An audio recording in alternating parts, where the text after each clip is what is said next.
So we have been saying that free radical electron movement is different from the movement of electrons in ionic reactions. Okay, ionic reactions have formal charges like positive, negative. Radicals don't, because the formal charge is 0. And for example, free radicals do not undergo rearrangement, and the reason is because they are too short-lived. Okay, that carbocations, due to their reactivity, they're too short-lived. They're really desperate for that last electron to be able to fulfill the octet rule, so they will react with anything. See, on the other hand, of course, the carbocation has a charge.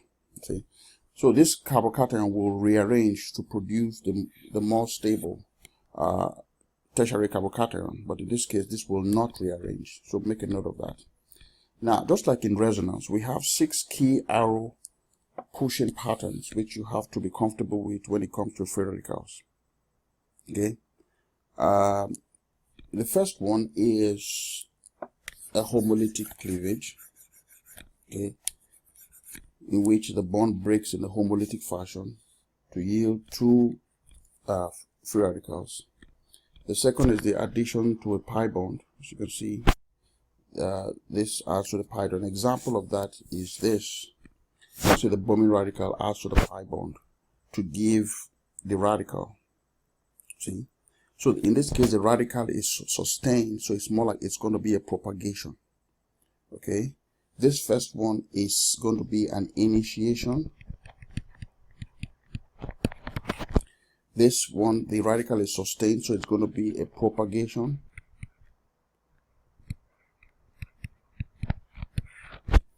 And the third one is going to be the radical is sustained again. It's a propagation.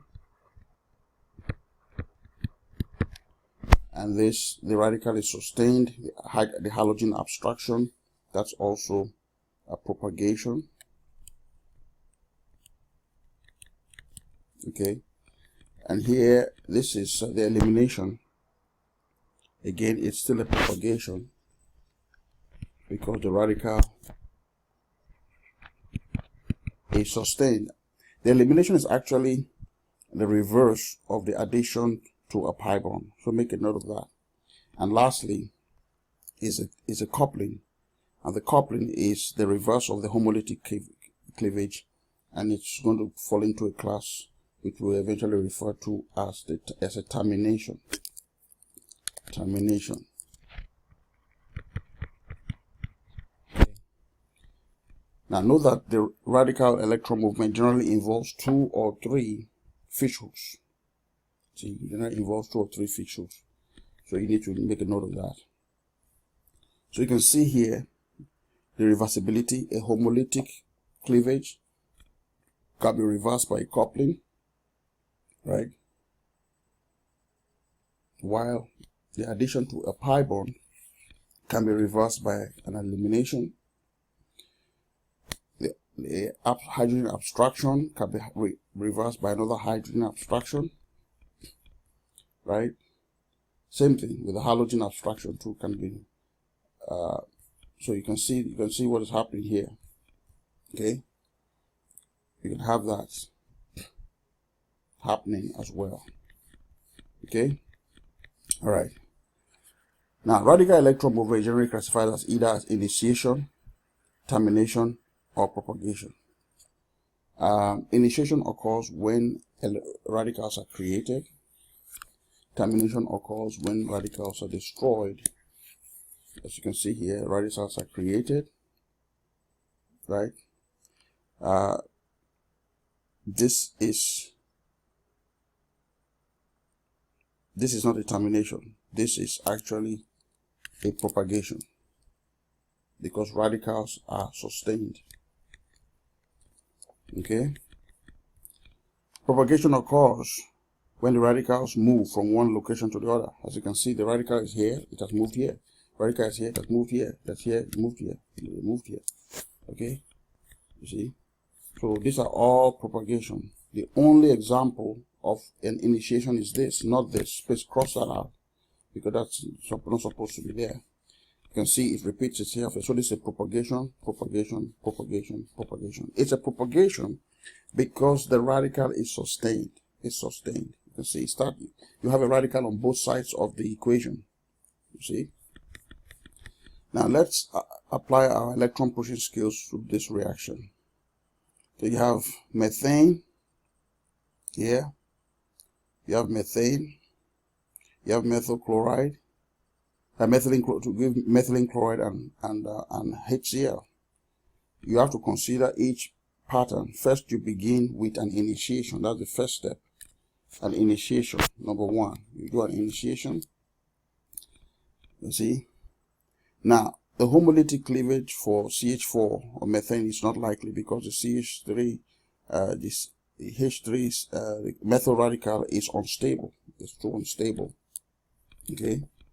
Now, and then the next step is the propagation. So the next step is propagation, and that's where a neutral methane attacks the radical and produces another radical and a neutral substance. So you can see that the radical is sustained. The radical is sustained. You have radicals on both sides of the equation. Okay, and then you can have the next step in which this radical attacks the chlorine, and this is what you get. You see, that's part of the propagation, and then the final determination in which two radicals find themselves, they find themselves, and it's quenched. Now, why do termination reactions happen less often than propagation reactions? Termination reactions are very unlikely. You see, they're very unlikely, and that's because the radicals will be very difficult for the radicals to find other radicals. Okay, it's more likely that it will find a neutral molecule. See, it's more likely that it's going to find a neutral molecule. All right. Now, so if you add all the reactions together, the propagation step, you're going to get the net reaction, the hydrogen abstraction. Note that these cancel out, so they're intermediates. All those are intermediates, they disappear, and you now get the net reaction. Now, initiation produces a small amount of radicals. The hydrogen abstraction consumes the radical. The chlorine abstraction generates a chlorine radical, which can go to start another hydrogen abstraction. You see? So propagation steps are self-sustaining because they keep repeating themselves. Now, chlorination of methane. Reactions that have self-sustaining propagation. Reactions that have self-sustaining propagation steps are called chain reactions, right? And chain reactions, the products from one step are reactants for a different step. See, so the reaction continues. Polychlorination is difficult to prevent, especially when an excess. Chlorination is difficult to prevent, especially when an excess of chlorine is used. That's because the resulting free radical is more stable with the substitution of chlorine. Remember, radicals are stabilized by electron withdrawing group. Chlorine is an electron withdrawing group, so it will stabilize the radical. See, carbocations, on the other hand, are stabilized by electron donating groups. You see, so make a note of it. Radicals are stabilized by electron withdrawing groups. So the more chlorines you have, right, the more stable the radical is going to be, and the further the reaction is going to go. Okay, so that's why it's very difficult for polychlorination to stop. You can't just do a monochlorination. Okay, you cannot just do a monochlorination.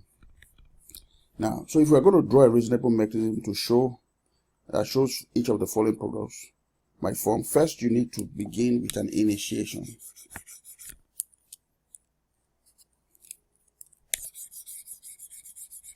So you have an initiation, in which case the chlorine bond is broken. That's the very first step. You see, the very first step is broken, and then you get two chlorine radicals. You see, you get two chlorine radicals, and then the propagation step, what happens now is that the radical now attacks a neutral, and that's how you form this. That's the propagation step, right? And then what now happens is that the next step is this will attack. You see, this will attack another one of itself. You see, and on like that. So, like I was saying, this is going to be the most stable product, and that's because of polychlorination. Now, if you see here, the first propagation state involves the formation of this radical, and then the second propagation state involves chlorine abstraction. See, chlorine abstraction, you form that, and then this becomes reacted to the next propagation step. And basically what happens is you have a hydrogen abstraction. Then you form that. And then you have a chlorine abstraction or halogen abstraction here. Halogen abstraction. You have that. And then eventually you have the overall. See. So you can see in this case, both of them are you have dye substitution happening.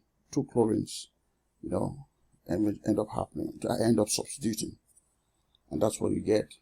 Okay, now I'm just going to summarize it real quick. So the overall reaction here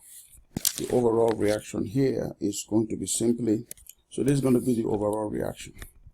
All right, now we have what we call radical initiators. They help to initiate the reaction, and they're pretty stable upon formation. As you can see, acyl peroxide are excellent